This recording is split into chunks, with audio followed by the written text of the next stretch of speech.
What's up, everyone? Got this amp today. 5.1 channels, pretty nice actually.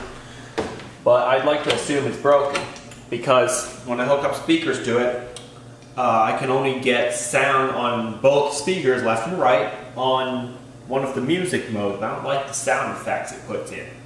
And also I have to crank it up to like 60 something for there to be even any sound, or at a listenable level. And I'm only plugging in, what, 6 ohm speakers, so it's not really like an impedance issue. So today's video will be mainly tearing this down. Specifically, this one's a Sony STR K7000. Never heard of that one, but here it is. And this one's pretty beat up anyway. It's got a ton of scratches and stuff. Here it is. Got a ton of inputs too. But yeah, we're tearing this one down. I'm also going to remove everything that I probably don't need that may be affecting the sound in one way. Try it out again, and if it's still not working, we'll tear down the rest of it. So let's get started. So for this one, I'll be using my impact driver because in the screwdriver mode, there's a lot of screws I'll need to take out, especially in the back.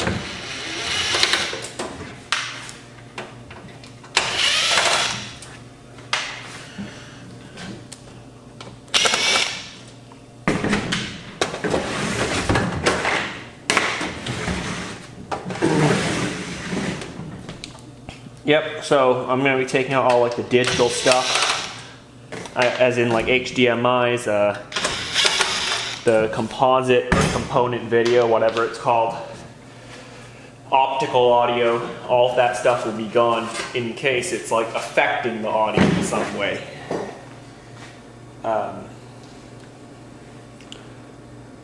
What's this? Power button, headphone jack, I think.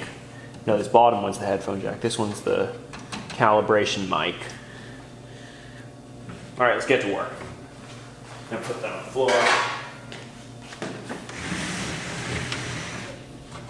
First, I'm going to disconnect the cable running to the HDMI card.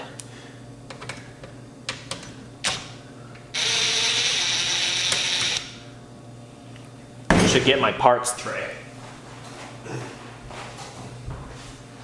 Magnetic parts tray, so that the screws don't go everywhere.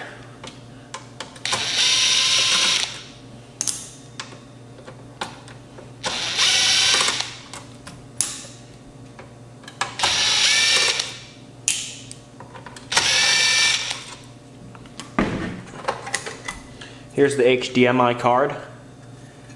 Probably can only support, what, 720p or something, because it seems to be a really old one. That's for the center channel card. Not sure why the center channel needs its own card. Most other amps I own, the center channel's like with the rest of them. So, not 100% sure on that one.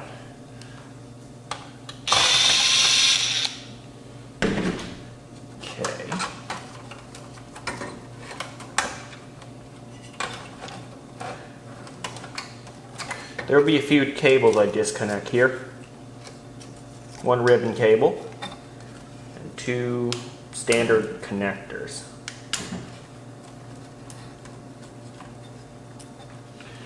One ribbon cable, one connector there and one there. Not sure where they go to. And this is actually like a built-in like cable tie. This doesn't actually like connect to anything. It's pretty cool.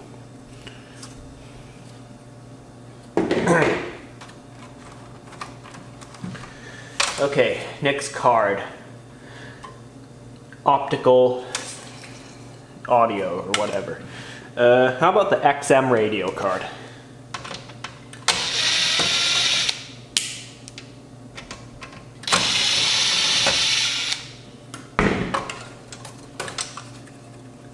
One ribbon cable, another one here, and one connector. This one, I'm not sure where it goes. I think to the amp. Here's for the XM radio. It only has one connector back there for the XM radio antenna. 3 cards removed already.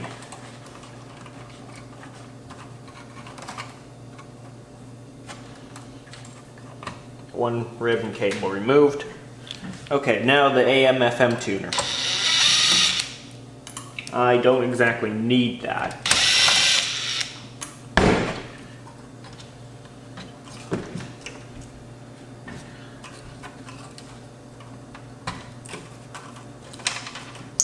Two other ribbon cable, 3 ribbon cables removed. Seems like there's like a hidden screw. Oh, it's down here. Okay. And it's out. You guys can still see that, right? Good. Here is the tuner. It's kind of covered up. But yeah, AM/FM tuner. Gone. Now we're also going to take out the optical audio and the coax.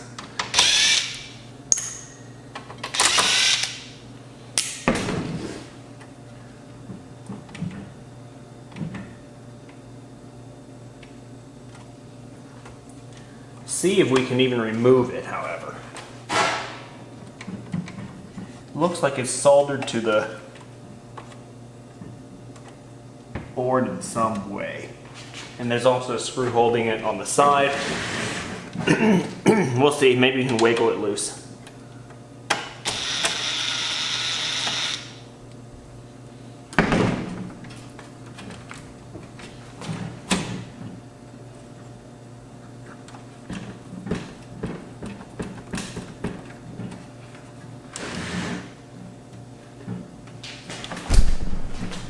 Not a screw holding it in.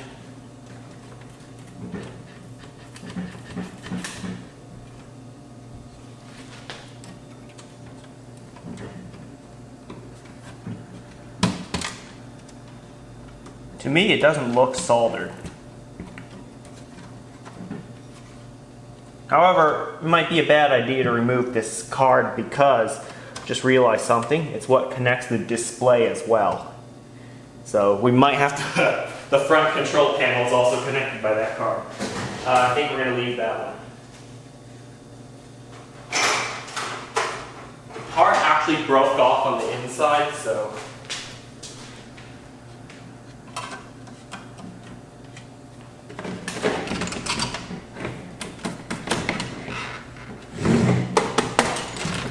There it is. The thing for the coax jack kind of broke off.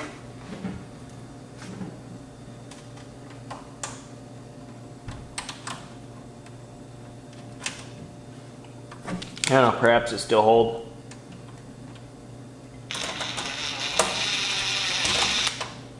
Somehow does. Great.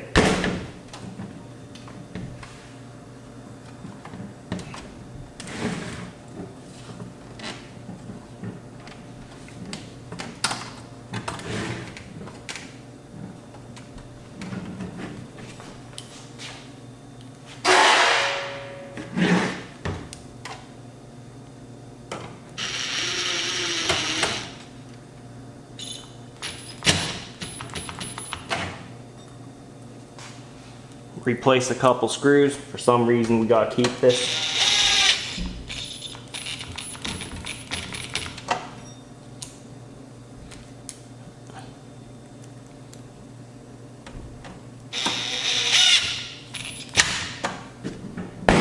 Great.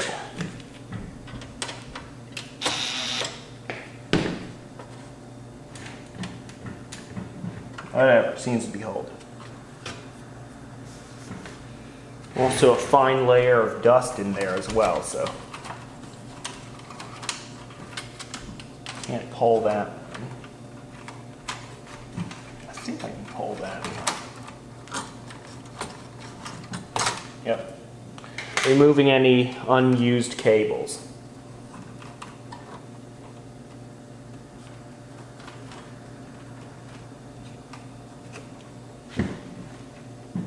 Okay, that one essentially runs the length of the machine. And no, I don't think I can remove it.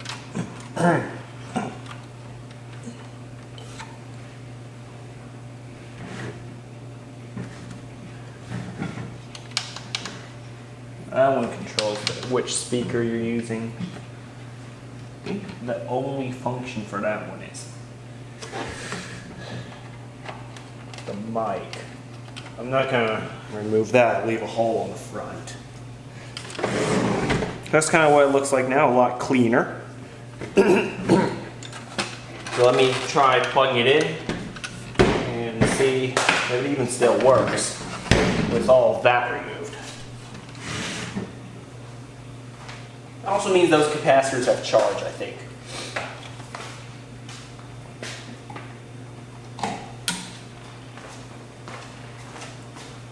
Yes, it still works. Let's see if it can even detect anything.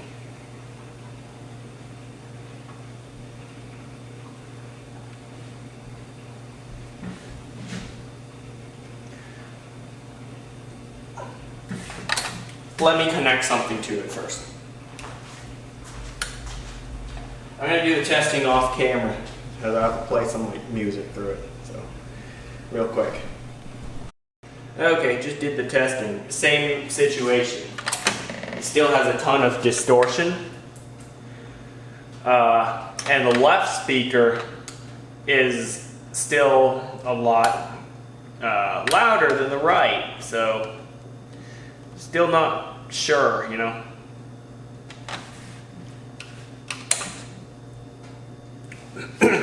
Not sure what's going on. Removing all that didn't help. In fact, it kind of made it worse. But it wasn't good in the first place. So, whatever. Gonna finish the teardown then. So, unplug it. I can press the power button a few times, even though it probably doesn't do anything. Make sure it's off. Alright. Let's finish the teardown. I'll move the speakers away. I know that these speakers are working because I use them for my other amplifier and they work fine. So, no reason for them to just not work with this one. Alright, first let's continue removing the cards back here. First one I'd like to deal with is the center channel card. Beyond me why they need a separate card for it.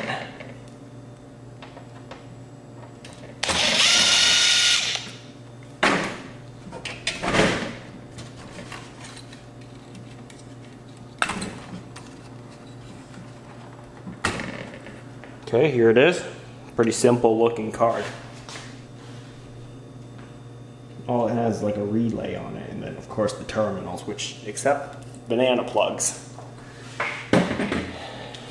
Next one's this, which I'm still trying to remove.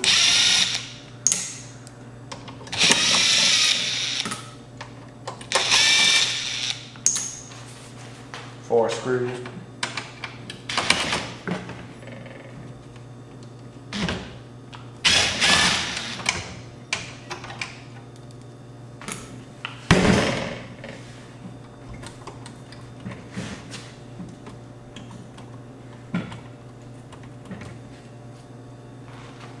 How about I hold it down?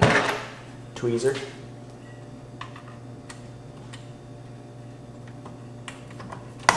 Ah, there it is. Pop 1.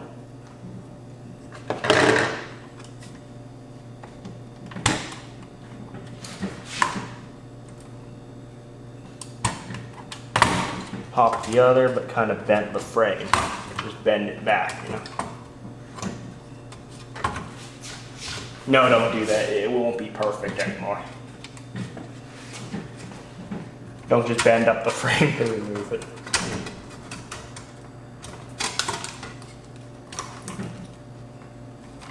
Yeah, this card's just got a ton of connectors on it. Even got the thing for the front panel, the front display panel. as well as all the buttons and controls. So here it is. Oddly has a jumper cable. Not sure why they needed that to run to here. This coaxial plug is all bent up. Here's like the main control board. All the tech is on this thing.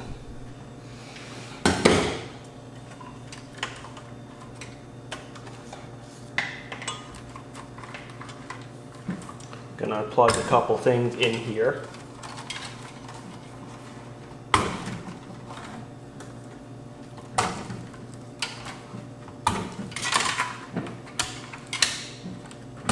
This looks to be like a main wiring harness or something, containing all the important stuff.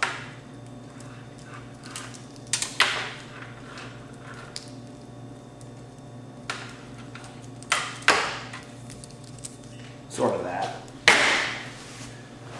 Alright, gotta clean this up because I didn't clean this up initially when I was trying to show you guys. Restore it for actual use. Even though I am trashing this today, just gonna brush it up and give it a quick dust off for the camera. Oh wait, there's more. That's not supposed to be white, that's actually dust.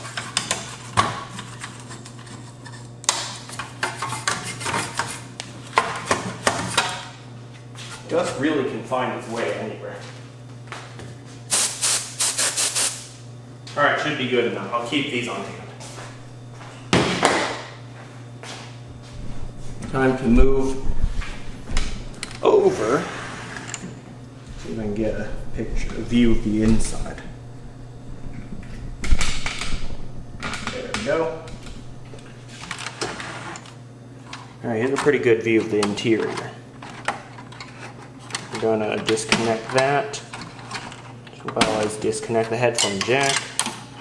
This cannot be pulled off from this end, nor can that, or that. This has a surprising number of jumper cables. Doesn't look very professional, but whatever.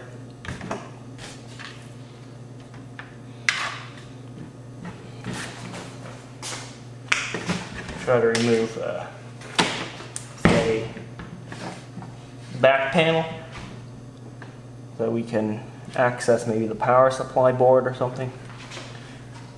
And there's also like a second set audio outs on that side.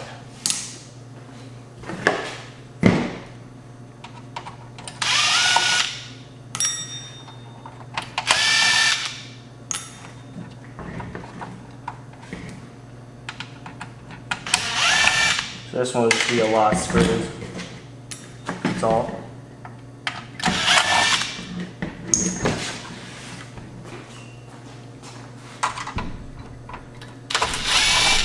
A lot of screws along the back actually, so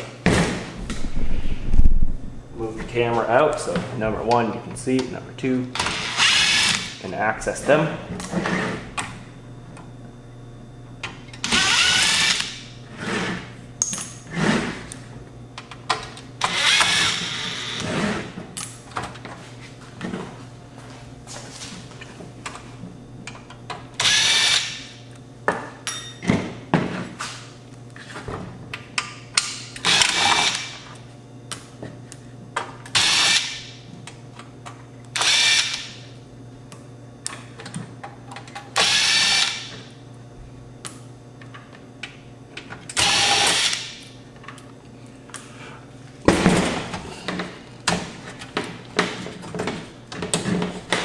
We'll disconnect main power.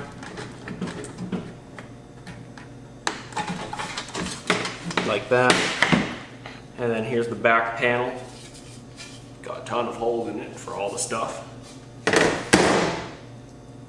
And here's the actual like back of the thing. Not sure if this can be, oh yeah it can. Not too many connectors going here. I'll need a little clip there.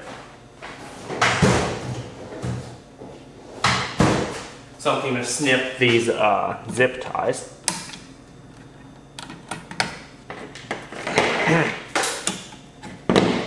Alright, this I believe is held in by 1 or 2 screws. One on the side.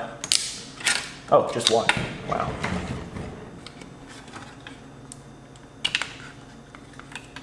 So it looks like some fuse board or something like that.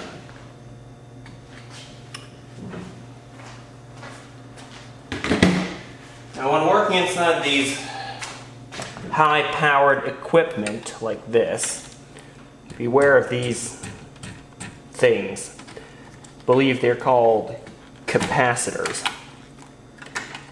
They supposedly can store a lot of power. You could get, that could hurt you if you don't take the right safety precautions. Just don't touch them. Like, you know, the pins and stuff, or any traces they run to. And don't take my word for it. Just Google it. What's dangerous inside electronics?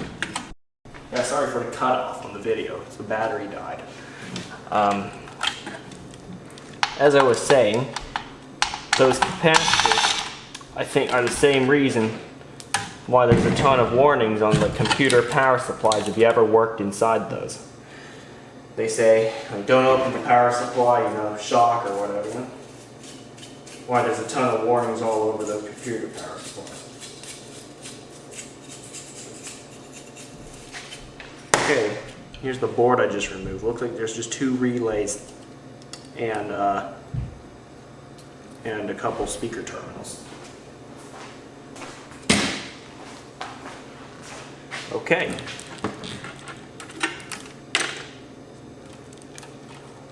Disconnect this from the transformer, this thing.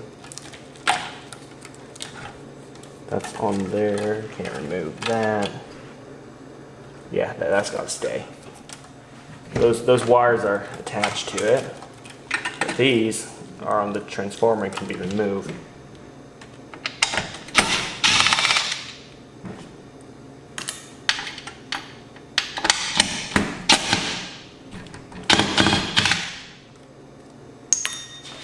I'm removing the transformer right now. It's just really heavy. That's all.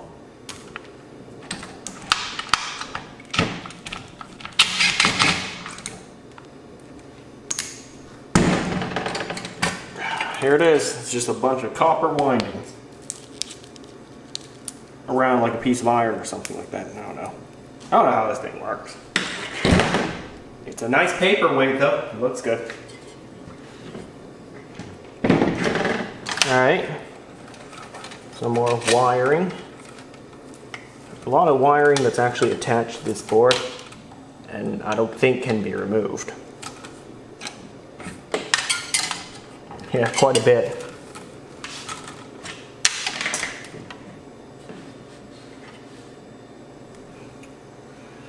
Alright, we'll deal with this last. I'm going to remove the front panel first. Looks like there's a clip here. I got removed. Another clip here. I think those are grounding. Those are for grounding. I'll flip it over and there's a screw there, another screw here, and one more inside this leg.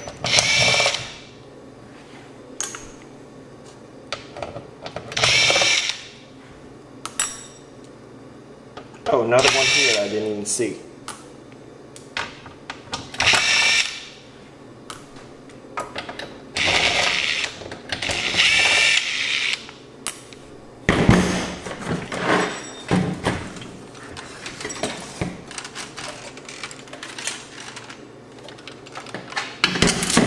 Right, then figure out how to pop the front panel off. Oh, right, almost forgot. 2 extra screws on the top.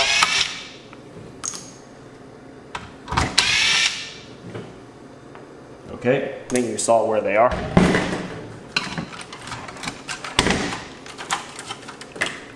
And another cable tie to cut. Another zip tie to cut here.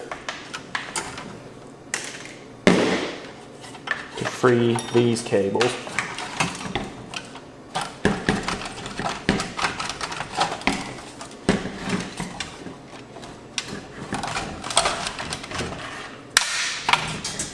Okay, we kind of broke it, but whatever. We broke that one off.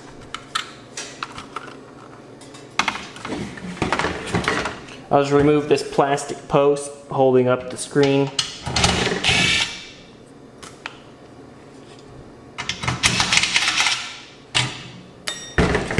Gone. Alright, here's all the bits inside. Let's first remove the... Oh wait, I need a new screwdriver.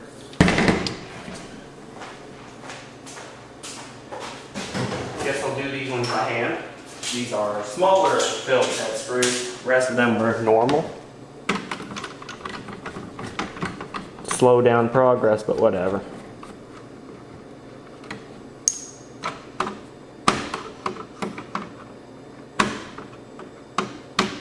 This thing was the dustiest looking thing I ever seen when I picked it up. I could include a before and after picture.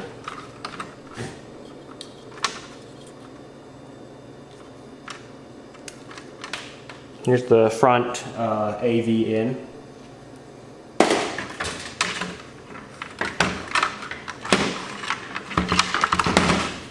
The cable that runs to it. And we'll also remove the headphone jack.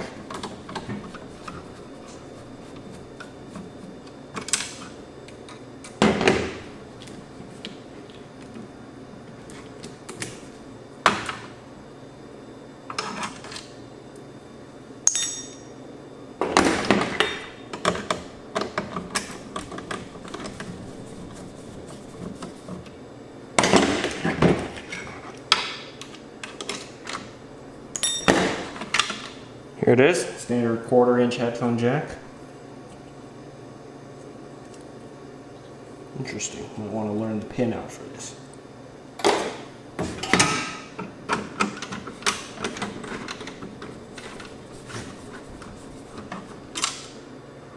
And then the calibration mic.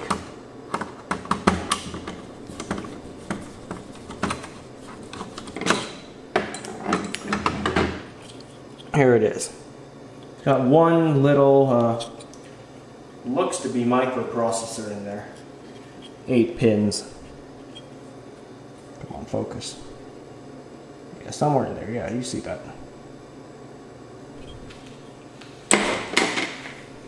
Okay, and then the power button and speaker mode button is in here.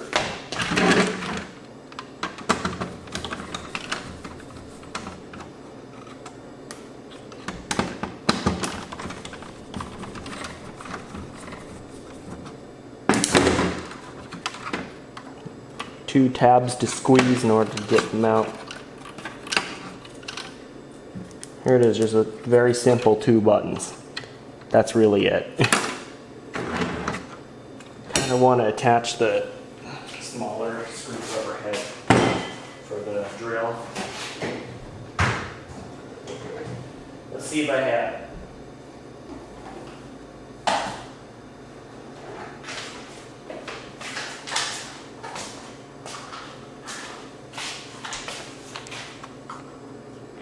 Yep, I have it.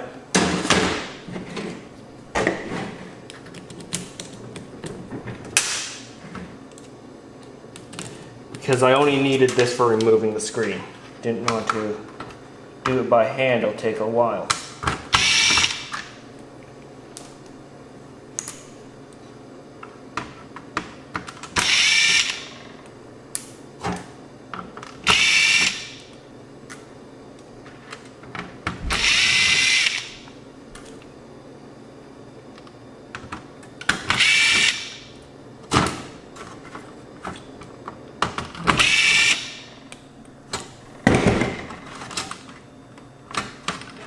Okay, a few clips to pop off.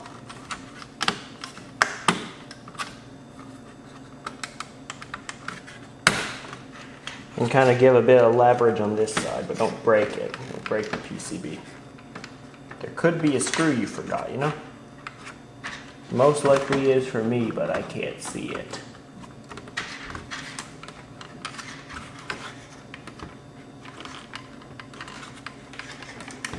Oh wait, that's the volume knob. I forgot that. And maybe the input, yep, input knob as well. Pull those off, doesn't require a lot of force. Inside, get a socket. You can do it.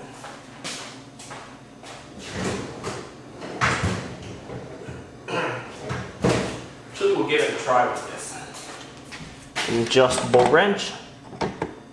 Get in there and remove the nut holding that dial.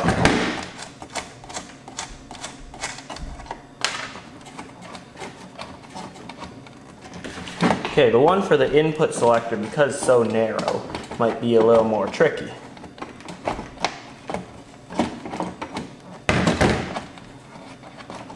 So just, you know, yeah, smaller fingers, that'll give you an advantage. But yeah, both nuts have been removed.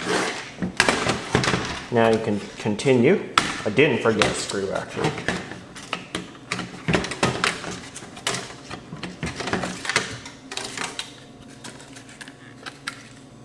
Here it is, the main control board. It's a nice, what looks to be VFD, vacuum fluorescent display. All the buttons down here. A couple other buttons, 2 dials. One of them is more linear, one of them is stepped. This doesn't disconnect, so it's permanent.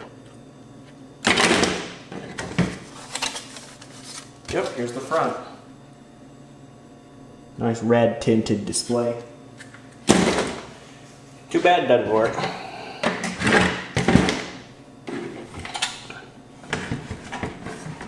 Alright, onto this. Going to switch my drill bit back to normal Phillips head.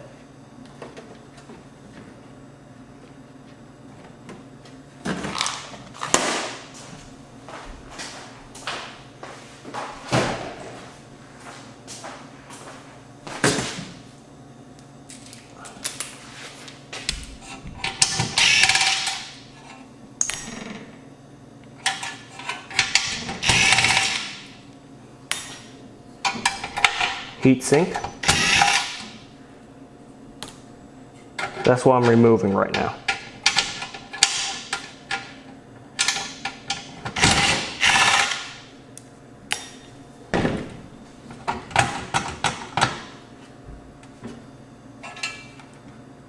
Okay, I can go one of 2 ways.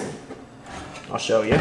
That is remove the whole motherboard, or at least amplifier board, and then remove the heatsink, or I can remove the heatsink first and then the amplifier board. I think I'll go with remove heatsink first. And that means removing the screw from each one of these. You guys see it? Each one of those amplifier circuits.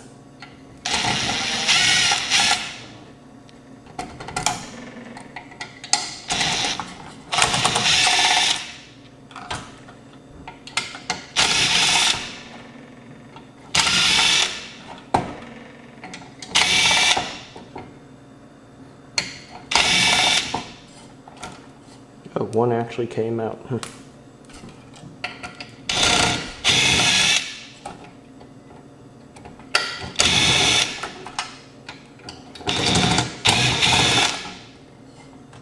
And then, of course, these 2 screws here.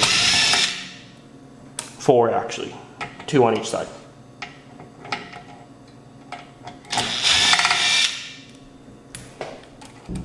Pretty beefy heatsink. But after all, this is a pretty big amplifier.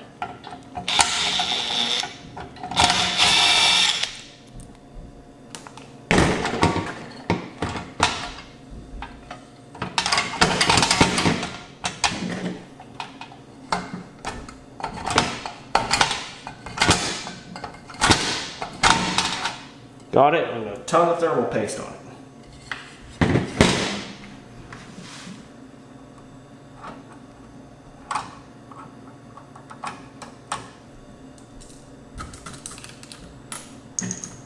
for some reason my these plier things are magnetic too.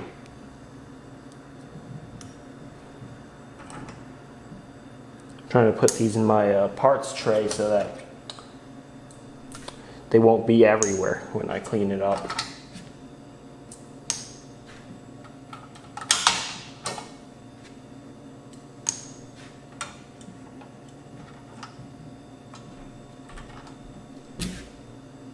Yeah, it's magnetic for some reason.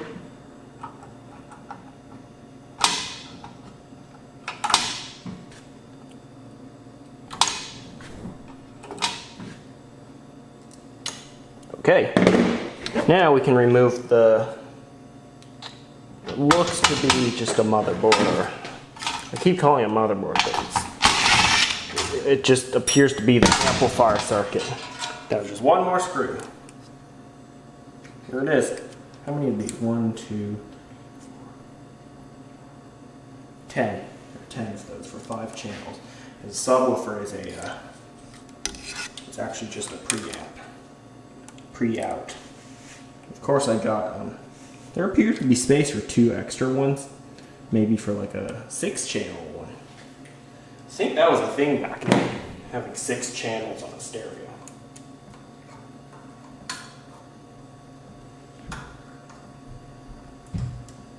Here's what one of them looks like. Just cut it off and can't read what. The other side just says what looks to be SBMN248868P. Not sure. Model number for those things. That'll be fun desoldering these caps. Yeah.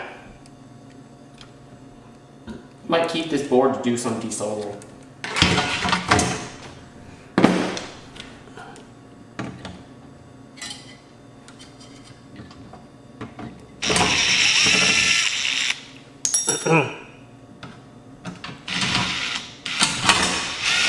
So it was a pretty straightforward teardown.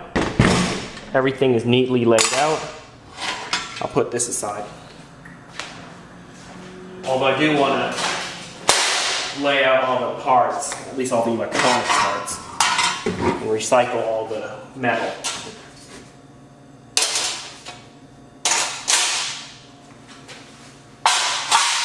And of course plastics.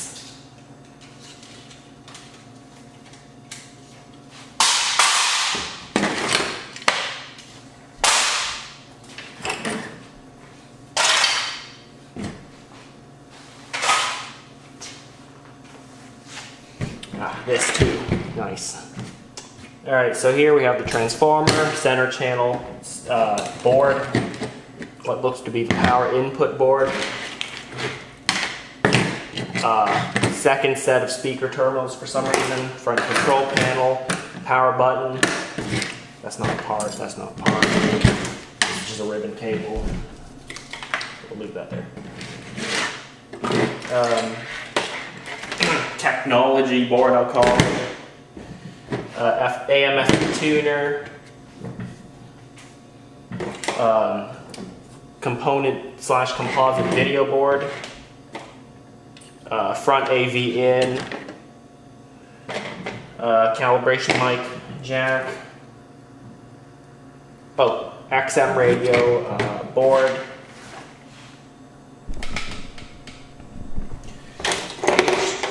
HDMI board, thermal paste on my hands, headphone jack, a single transformer thing, more thermal paste on my hands. Need to wipe it off.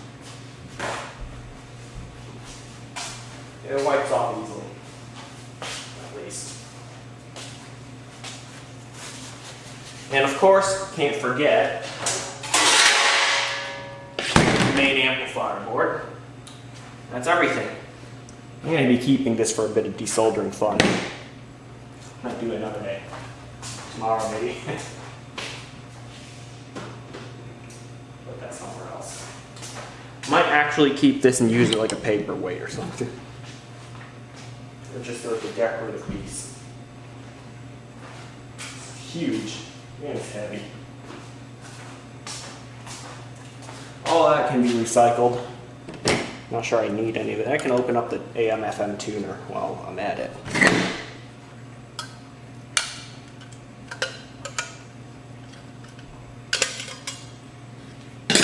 Here's one side of it.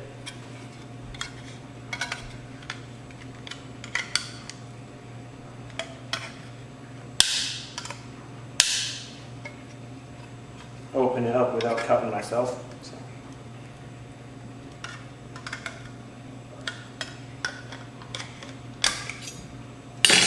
And here's the other side.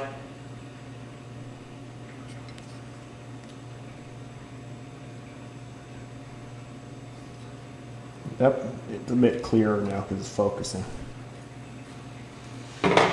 What else? Their stuff is of note. Oh, I was able to peel off. You can see the whatever that micro chip is out there. There it is.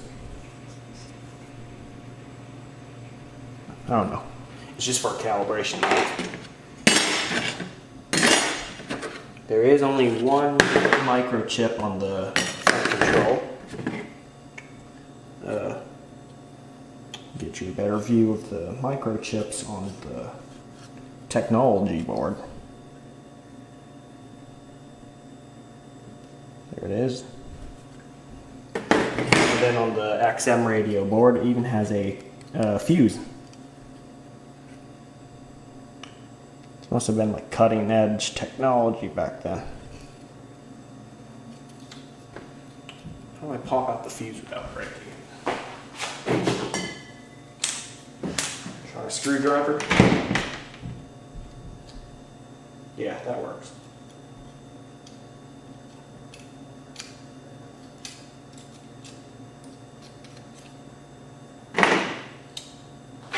There it is, the fuse.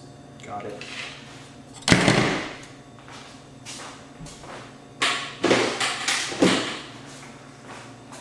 That's about it.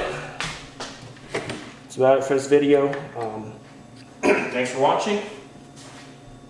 By the way, I do have some banana plugs here that it's really nice instead of having to thread the speaker wire into each one of these.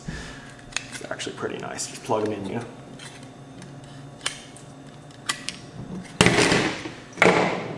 Yep, thanks for watching. Hope you enjoyed it. Remember to like, comment, and subscribe, and I'll see you next time.